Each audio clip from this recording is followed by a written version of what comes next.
Hello traders and welcome to another video analysis. Today is Friday, 26th of March 2021. Let's take a look at the Forex calendar to see what is going on today. Some data had been published as usual during the Tokyo session. National CPI, as you can see, national CPI excluding the fresh food and energy, all of them were slightly better than the forecast, but there is no major change in this data.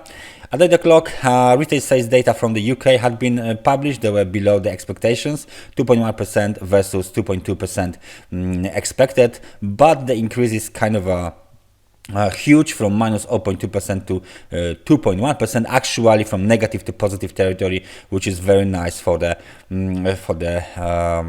retail sales data. 9 o'clock, Spain released GDP data for the fourth quarter, 0%, way below the expectations of 0.4%.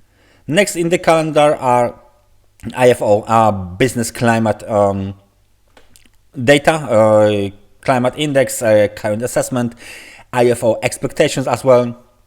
All of this data are quite important for the euro, so let's wait for them to be published. And 1 o'clock, Michael Sanders from the MPC will give a speech, and then we have a bunch of data from the US. Of course, we are entering the New York session. PCE core is expected to be at 0.1%, which is below the last reading of 0.3%. The personal spending should decrease to the negative territory, minus 0.8%. The same situation is with the personal income, minus 7.3 is expected. Good trade balance should shrink even higher towards minus 85.5 billion. And as you can see, there are some other indications here: wholesale inventories, Michigan Consumer Sentiment Index, inflation expectations, and Barker Hughes US rig count. This is data of the for the crude oil traders, scheduled for release at 6 o'clock. So bunch of mixed data from the US, some important data from the UK. So let's take a look. I guess we should take a look at the US dollar to the Japanese yen first, because we got some interesting data there. What is going on? As you know, we've been following this count for the last few weeks, and so far, as you can see, I'm trying to focus on the chart, and as you can see, we are still following. The market is still following our scenario. I think there is a top for the wave 3 completed here, because it's a clear 5-way structure, and this is the wave 4.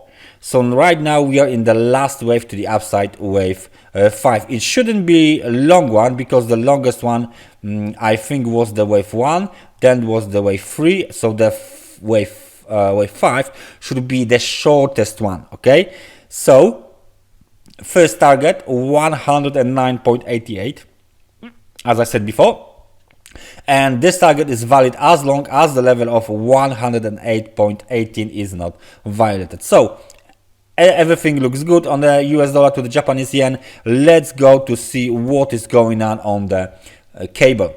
The cable is bouncing from the lows of the yesterday, made at the level of 1.3669, and as you can see, we are heading towards the technical resistance, which is the low of the wave A, 1.3758, and then of course we will target 1.3809.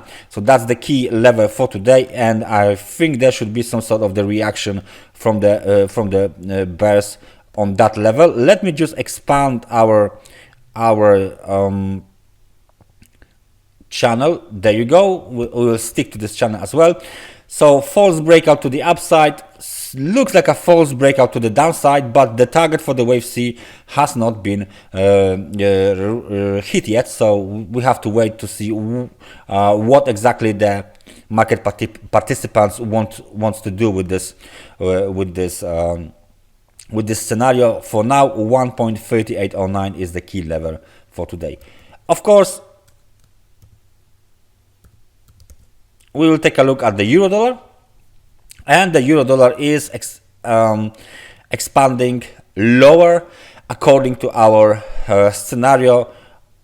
We just made a new low, 1.1762, so this is only 30 pips away from our target for the wave 5, so that's very nice market reaction on the recent data, of course, and very good situation regarding our scenario. So the wave C is almost completed. 1.3732 is the target for the wave C. Of course, it might get expanded towards this is 1.1594, and there is, of course, technical support as well, 1.1604. So this is a nice solid zone.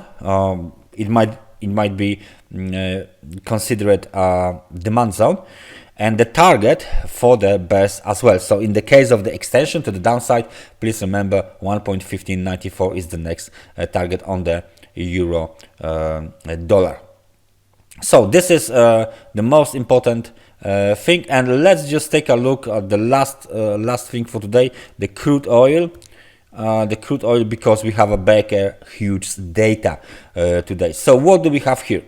The first thing is that the scenario, the impulsive scenario to the downside, is being followed. So right now we are consolidating here in the wave 4, and of course the wave 5 to the downside is still valid. So what do we have here? It looks like a triangle pattern. It looks like this, and of course if we take the other one, it looks like something like this. So that's a typical triangle pattern. Wave A, B, C, D, E. We need one more wave to complete the triangle pattern, and then I would expect another wave down, wave 5, to be completed at the level of 54.86, which is 38% of the Fibonacci retracement. Of course, in that situation, the market will be out of this channel. If you don't know this channel, let me just point out that this is kind of a long-term channel. As you can see, it started at last year on the 3rd of November, so that's a kind of an important channel, and if we broke below it, that means the market is doing some other cycle. This cycle down, 1 2 3 4 5, impulsive wave down. It's not a part of this cycle up because it's too big in price and time. So we have a overbalance done already. We are waiting for the last wave, wave 5 to the downside, to complete at least at the level of 54.51. Okay, so that's the plan for the crude oil for the Friday. Maybe it will take some time to complete this triangle. We need a couple of waves here inside to complete it, and then we should have a breakout to the downside. This scenario gets invalidated, just in case, right? It gets invalidated if this level 63.13 is broken, right? So as long as the price trades below this level, or even we can narrow it, I will tell you what, we can narrow it towards the high of the wave 4 even, because we consider this pattern here to be triangle, 62.13, right? This is the invalidation level. Let me just grab the blue arrow. There you go. This is the invalidation level. So if it is really violated, then apparently this scenario down had been invalidated as well, which means we have a low for the wave 5 at the level of 57.26 made on 23rd of the March 2021. So that's everything for me for today, for the last day of trading for Friday, but I hope I see you guys on Monday on the first day of trading of the new week. So take care guys, have a nice weekend, and see you next time. Bye bye.